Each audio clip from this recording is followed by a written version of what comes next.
इकाई 7 हार की जीत। कहानी।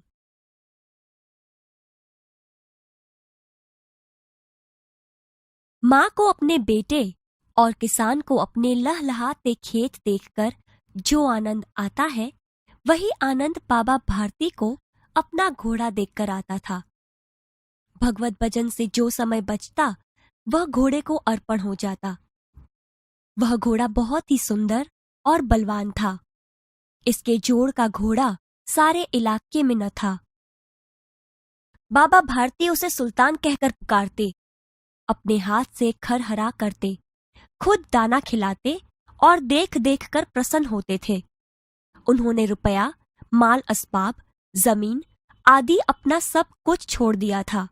यहाँ तक कि उन्हें नगर के जीवन से भी घृणा थी।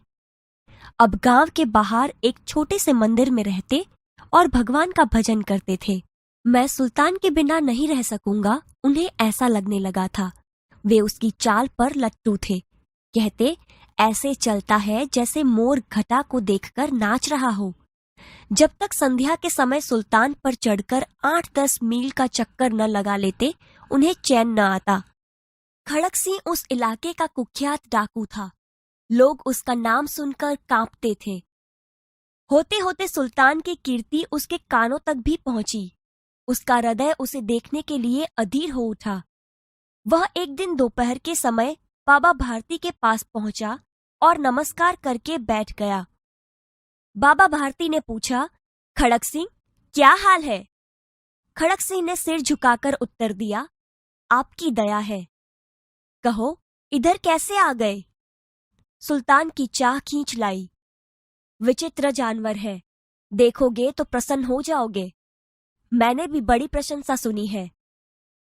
उसकी चाल तुम्हारा मन मोह लेगी। कहते हैं देखने में भी बड़ा सुंदर है। क्या कहना, जो उसे एक बार देख लेता है, उसके हृदय पर उसकी छवि अंकित हो जाती है। बहुत दिनों से अभिलाषा थी, आज उपस्थित हो सका हूं। बाबा भारती और खड़क सिंह अस्तबल में पहुंचे। बाबा ने घोड़ा दिखाया घमंड से। खड़क सिंह ने घोड़ा देखा आश्चर्य से। उसने सहस्त्रों घोड़े देखे थे, परंतु ऐसा बांका घोड़ा उसकी आंखों से कभी न गुजरा था। सोचने लगा, भाग्य की बात है, ऐसा घोड़ा खड़क सिंह के पास होना चाहिए था। इस साधु को ऐसी चीजों से क्या लाभ?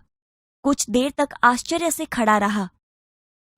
इसके पश्चात उसके हृदय में हलचल होने लगी।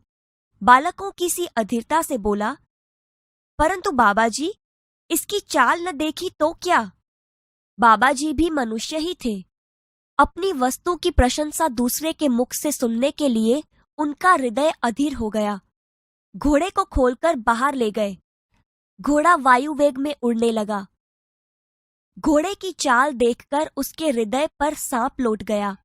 वह डाकू था और जो वस्तु उसे पसंद आ जाए, उस पर वह अपना अधिकार समझने लगता था। उसके पास बाहुबल था और आदमी थे। जाते जाते उसने कहा, बाबाजी, मैं यह घोड़ा आपके पास न रहने दूंगा। बाबा भारती डर गए। अब उन्हें रात को नींद न आती। सारी रात अस्तबल की रखवाली में कटने लगी। प्रतिक्षण खड़क सिंह का डर लगा रहता था, परंतु कई महीने बीत गए और वह न आया। यहां तक कि बाबा भारती कुछ असावधान हो गए। संध्या का समय था। बाबा भारती सुल्तान की पीठ पर सवार होकर घूमने जा रहे थे। इस समय उनकी आंखों में चमक थी, मुख पर प्रसन्नता। कभी घोड़े के शरीर को देखते, कभी उसके रंग को, और वह मन में फूले न समाते थे। सहसा एक ओर से आवाज आई, ओ बाबा, इस कंगले की सुनते जाना। आवाज में करुणा थी। बाबा ने घोड़े को रोक लिया। देखा, एक अपाहिज वृक्ष की छाया में पड़ा कराह रहा है। बोले, क्यों, तुम्हें क्या कष्ट है? अपाहिज ने हाथ जोड़कर कहा, बाबा, मैं दुखियारा हूं, मुझ पर दया करो।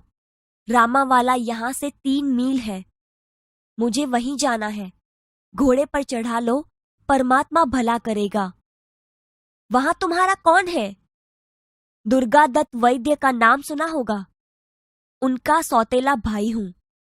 बाबा भारती ने घोड़े से उतरकर अपाहिज को घोड़े पर बैठा लिया और स्वयं उसकी लगाम पकड़कर धीरे धीरे चलने लगे। सहसा उन्हें एक झटका सा लगा और लगाम हाथ से छूट गई। उनके आश्चर्य का ठिकाना न रहा जब उन्होंने देखा कि अपाहिज घोड़े की पीठ पर तनकर बैठा है और घोड़े को दौड़ाए लिए जा रहा है। उनके मुख से भय, विस्मय और निराशा से मिली हुई चीख निकल गई। वह अपाहिज डाकू खड़क सिंह था। बाबा भारती कुछ देर तक तो चुप रहे। इसके पश्चात कुछ निश्चय कर पूरे बल से चिल्लाकर बोले, जरा ठहर जाओ। खड़क सिंह ने आवाज सुनकर घोड़ा रोक लिया। उसकी गर्दन पर प्यार से हाथ फेरते हुए कहा, बाबा जी, यह घोड़ा अब न दूंगा, मगर एक बात सुनते जाओ। खड़क सिंह ठहर गया। बाबा भारती ने निकट जाकर उसकी ओर ऐसी आंखों से देखा जैसे बकरा कसाई की ओर देखता है। फिर कहा, यह घोड़ा तुम्हारा हो चुका। मैं तुमसे इसे वापस करने के लिए नहीं कहूंगा, परंतु खड़क सिंह, केवल एक प्रार्थना करता हूं, उसे अस्वीकार न करना, नहीं तो मेरा दिल टूट जाएगा। बाबा जी, आज्ञा कीजिए, मैं आपका दास हूं, केवल यह घोड़ा न दूंगा। अब घोड़े का नाम न लो, मैं तुमसे इसके विषय में कुछ न कहूंगा। मेरी प्रार्थना केवल यह है कि इस घटना को किसी के सामने प्रकट न करना। खड़क सिंह का मुंह आश्चर्य से खुला रह गया। उसका विचार था कि उसे घोड़े को लेकर यहाँ से भागना पड़ेगा, परंतु बाबा भारती ने स्वयं उससे कहा, इस घटना को किसी के सामने प्रकट न करना। इससे क्या प्रयोजन सिद्ध हो सकता है?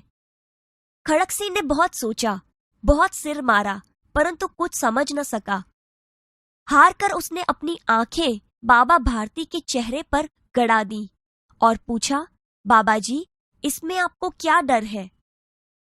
सुनकर बाबा भारती ने उत्तर दिया, लोगों को अगर इस घटना का पता लग गया तो वे किसी गरीब का विश्वास न करेंगे। यह कहते कहते उन्होंने सुल्तान की ओर से इस तरह मुंह मोड़ लिया जैसे उनका कोई संबंध ही नहीं रहा हो। बाबा भारती चले गए, परंतु उनके शब्द खड़क सिंह के कानों में उसी प्रकार गूंज रहे थे। सोचता था, कैसे ऊंचे विचार हैं, पवित्र भाव हैं। उन्हें इस घोड़े से प्रेम था। इसे देखकर उनका मुख फूल की नाई खिल जाता था। कहते थे, इसके बिना मैं न रह सकूंगा। इसकी रखवाली में वे कई रात सोए नहीं। भजन भक्ति न कर रखवाली करते रहे, परंतु आज उनके मुख पर दुख की रेखा तक दिखाई न पड़ती थी। उन्हें केवल यह ख्याल था कि कहीं लोग गरीबों पर विश्वास करना न छोड़ दें। ऐसा मनुष्य मनुष्य नहीं, देवता है। रात्रि के अंधकार में खड़क सिंह बाबा भारती के मंदिर में पहुंचा। चारों ओर सन्नाटा था। आकाश में तारे टिमटिमा रहे थे। थोड़ी दूर पर गांवों के कुत्ते भौंक रहे थे। मंदिर के अंदर कोई शब्द सुनाई न देता था। खड़क सिंह सुल्तान की बाग पकड़े हुए था। वह धीरे धीरे अस्तबल के फाटक पर पहुंचा। फाटक खुला पड़ा था। किसी समय वहां बाबा भारती स्वयं लाठी लेकर पहरा देते थे, परंतु आज उन्हें किसी चोरी, किसी डाके का भय न था।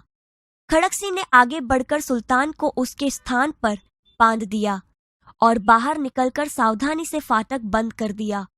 इस समय उसके आंखों में नेकी के आंसू थे। रात्रि का तीसरा पहर बीत चुका था। चौथा पहर आरंभ होते ही बाबा भारती ने अपनी कुटिया से बाहर निकल ठंडे जल से स्नान किया। उसके पश्चात इस प्रकार जैसे कोई स्वप्न में चल रहा हो, उनके पांव अस्तबल की ओर बढ़े, परंतु फाटक पर पहुंचकर उनको अपनी भूल प्रतीत हुई। साथ ही घोर निराशा ने पांवों को मन भर का बना दिया। वे वहीं रुक गए।